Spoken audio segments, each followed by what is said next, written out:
हर हर महादेव। देवों का देव महादेव जी के चरण में प्रणाम करती हूँ, मेरा प्रणाम स्वीकार हो।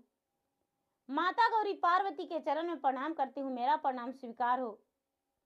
गणपति ललनवा के चरण में प्रणाम करती हूँ, मेरा प्रणाम स्वीकार हो। सब गुरु भाई बहनों के चरण में प्रणाम करती हूँ, मेरा प्रणाम स्वीकार हो। गुरु भाई बहना, मैं एक कथा सुनाने जा रही हूँ। इस कथा को पूरा सुनिए और रह जानिए, आदि नहीं। आदि सुनने में शिव गुरु का अपमानित होती है और पूरा सुनने में ज्ञान होती है, इसलिए कथा को पूरा सुनिए और रह जानिए। हर हर महादेव, घर घर महादेव। गुरु भाई बहना, एक राजा थे और राजा का 4 बेटे थे। तो गुरु भाई बहना, राजा साहब अपने चारों बेटे से बड़े प्यार करते थे और राजा अपने आप को बहुत साहसी समझते थे।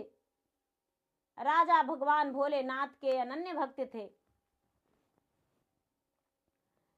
बहुत बड़े पुजारी थे। राजा बिना पूजा पाठ के एक दिन भी नहीं रहते थे और अपने पूजा पाठ से भगवान को प्रसन्न करके और भगवान से दर्शन करते थे। राजा को मुंह मांगा वरदान भगवान दिया करते थे, क्योंकि राजा जो थे बड़े अच्छे राजा थे। गुरु भाई बहना, जब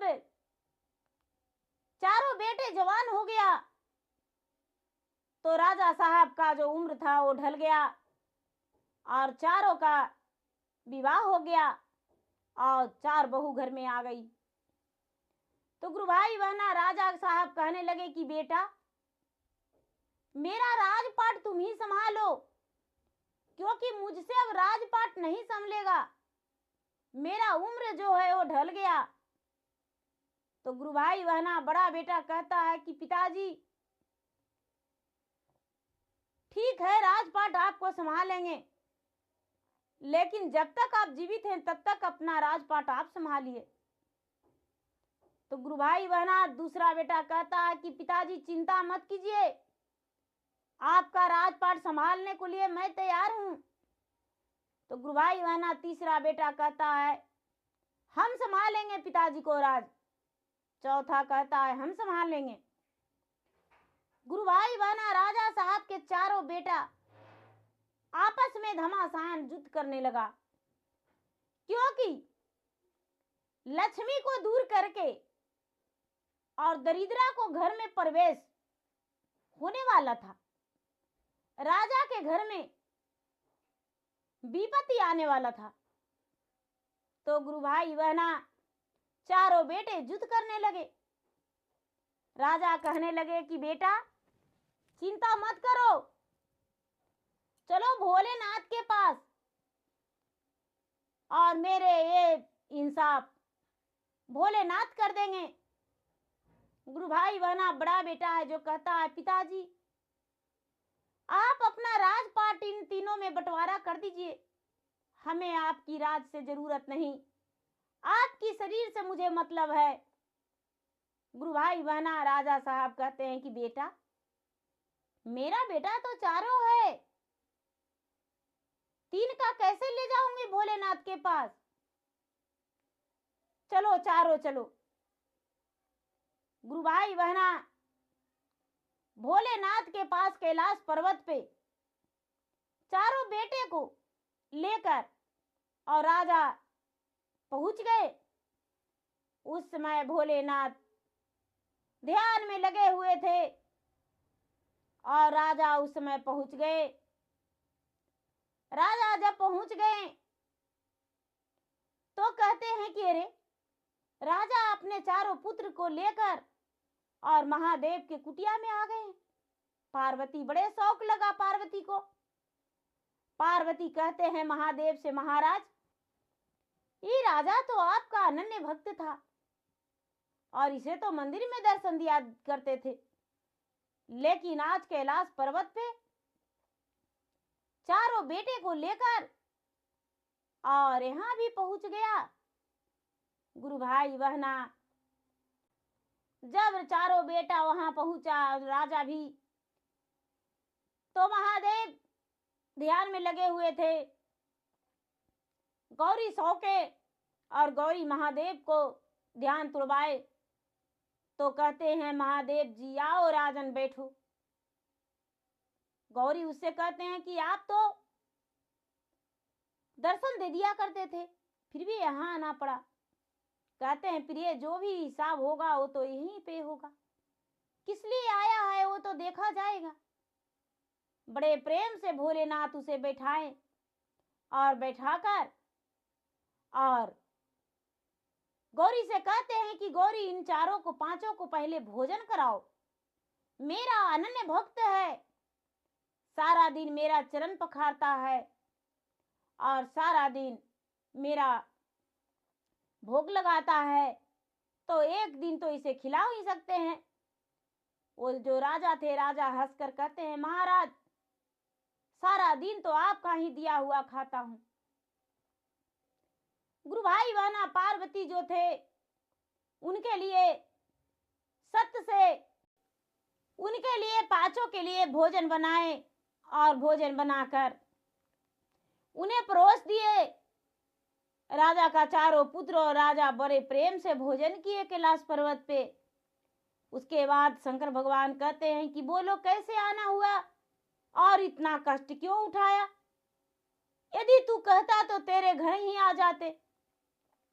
राजा साहब कहने लगे कि हे प्रभु मुझे इंसाफ चाहिए, मेरा ये जो चारों पुत्र है वो आपस में घमासान युद्ध कर रहा है। गुरु भाई बहना शंकर भगवान तो अंतर्यामी सब कुछ जानते थे। कहने लगे बोलो पुत्र क्या बात है। चारों बेटा राजा से बोला पिताजी आप ही बता दीजिए मैं किस लिए आया हूं। राजा कहने लगे मेरा राज के लिए चारों बेटा लड़ाई कर रहा है। गुरु भाई बहना कहने लगे भगवान तो बोलो कौन राज चलाना चाहता है। गुरु भाई बहना बड़ा बेटा बोला महाराज मुझे इसमें कोई लालच नहीं, हम राज नहीं चलाएंगे। राजा को दूसरा बेटा बोला इनका तो बहुत ज्यादा उम्र हो गया है, इसलिए कह रहे हैं हम राज नहीं चलाएंगे, हम राज चलाएंगे। गुरु भाई बहना दूसरा बेटा बोला हम राज चलाएंगे, तीसरा बोला हम चलाएंगे, चौथा बोला हम चलाएंगे। गुरु भाई बहना अब तीनों बेटा बार बार कह रहा है तो भगवान कहते हैं ठीक है बेटा ये धन संपत्ति तो पिता का है तो तुम लोग राज चलाएगा कोई बात नहीं, लेकिन पिता के धन प्राप्त करने के लिए तुम्हें परीक्षा देना पड़ेगा और जो ही परीक्षा में सफल होगा उसी को राज मिलेगा। गुरु भाई बहना ये जो राजा के बड़े बेटे हैं, बड़े बेटे कहते हैं महाराज हे भोलेनाथ आप जो कहेंगे उसी बात पे मैं खुश हूं और उसी बात पे मेरा प्रण रहेगा कि आपका बात कभी हम उठा नहीं सकते हैं। गुरु भाई बहना दूसरा बेटा बोला कि महाराज राजा दशरथ थे, द्वापर में राजा दशरथ थे और त्रेता युग में जो कि 4 पुत्र के जन्म दिए थे, तो जब बड़ा का राज देने का बात आया था तो उनके रानी बोली थी कि नहीं बड़ा का राज नहीं मिलेगा, तो उनका मंझला बेटा का राज मिला था, दूसरा बेटा का। गुरु भाई बहना ऐसा बात सुनकर बड़े बेटा बोलता है कि तो हम कहाँ कह रहे हैं कि हम राज लेने को लिए तैयार हैं, मंझला जो कहता है हम लेंगे, तो तीसरा कहता है हम तो हम।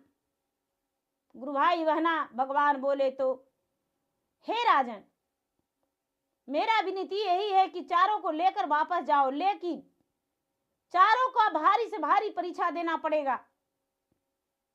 तो कहते हैं चारों बेटा कि हे प्रभु, आप ले लीजिए परीक्षा, मैं हर तरह के परीक्षा में विजय प्राप्त करूंगा, क्योंकि मैं हर चीज से सफलता पाने के लिए, हर कष्ट करने के लिए तैयार हूं। गुरु भाई बहना, जब ऐसा बात भगवान भोलेनाथ सुने तो बोले कि ठीक है, जाओ और आकर हम परीक्षा ले लेंगे। गुरु भाई बहना, कैलाश पर्वत से राजा चारों बेटा को लेकर घर लौट गए और आराम से रहने लगे। अब चारों बेटा इंतजार करने लगा कि कब भोलेनाथ आएंगे और कब परीक्षा लेंगे।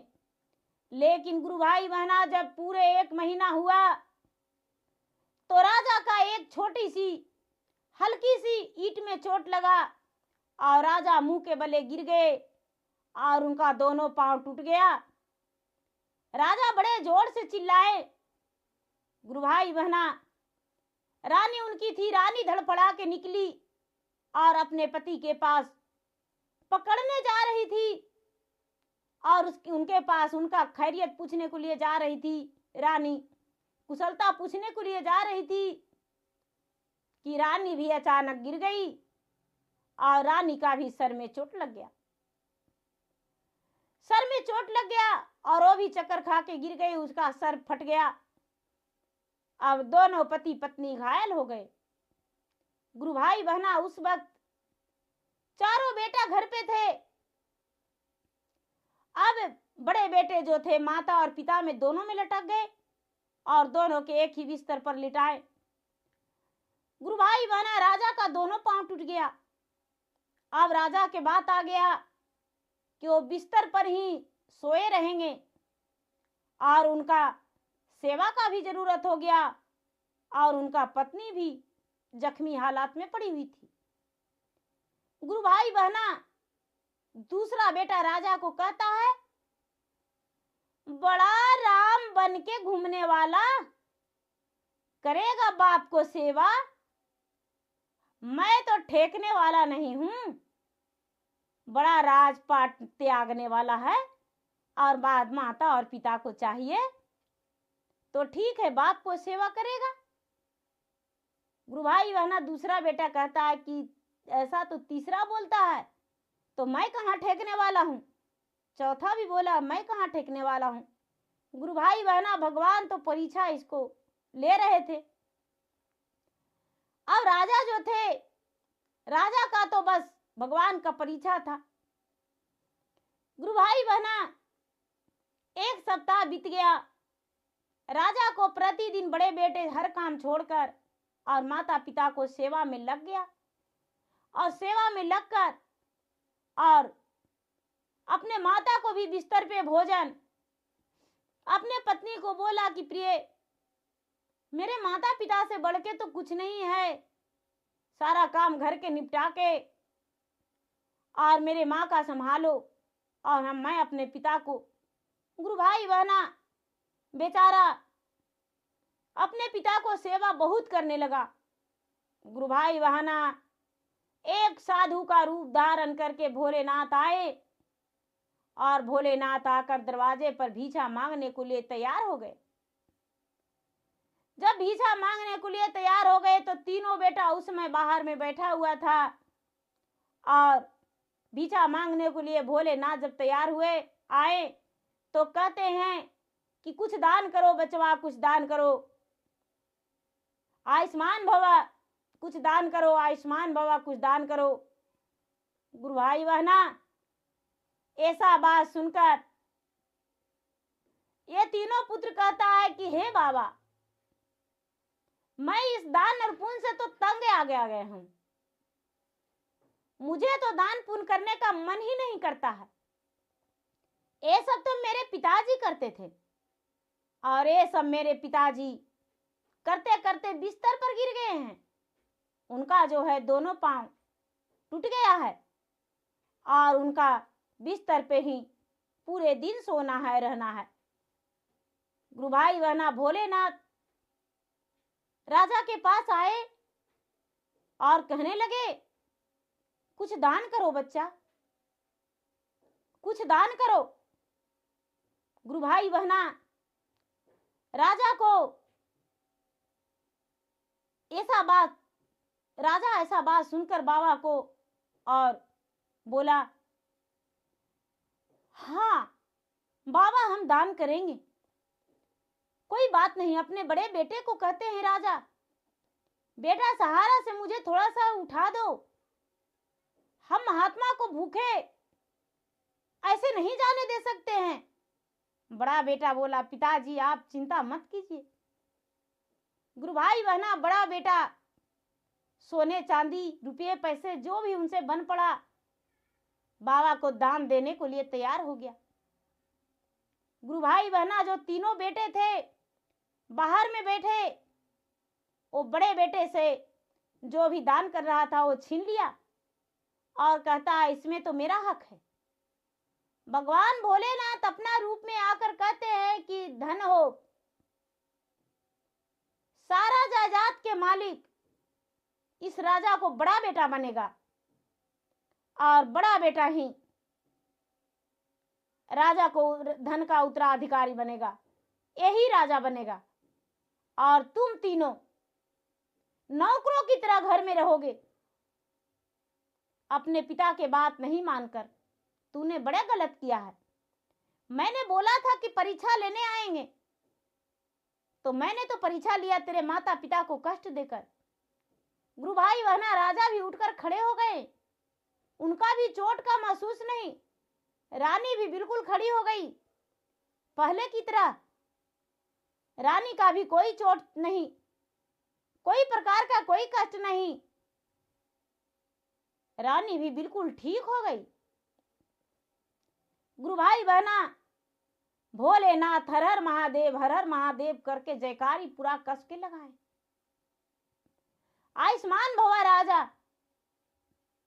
हर हर महादेव, तुम्हारा कोई प्रकार का कोई कष्ट नहीं होगा, तुम चिंता मत करो। गुरु भाई बहना, भगवान भोलेनाथ स्वयं आकर और राजा को बड़े बेटे का सारी राज सौंप दिए। गुरु भाई बहना, बड़ा बेटा ईमानदारी से धन को पूरा 4 हिस्से में लगा दिया और अपने माता पिता को अपने तरफ रख लिया और माता पिता को साथ में रख के और बड़ा बेटा बड़े खुश हुआ। तो गुरु भाई बहना, माता पिता जो हैं, माता पिता से बढ़ के कोई धर्म नहीं। माता पिता बिस्तर पे लौट रहे हैं और धर्म करने से क्या पुण्य हो जाएगा? नहीं। तो गुरु भाई बहना, मेरा वीडियो अच्छा लगे तो मेरा वीडियो को लाइक कीजिए और मेरा चैनल पे नए हैं तो मेरा चैनल को सब्सक्राइब कीजिए और मेरा वीडियो का शेयर कीजिए। धन्यवाद। हर हर महादेव, घर घर महादेव।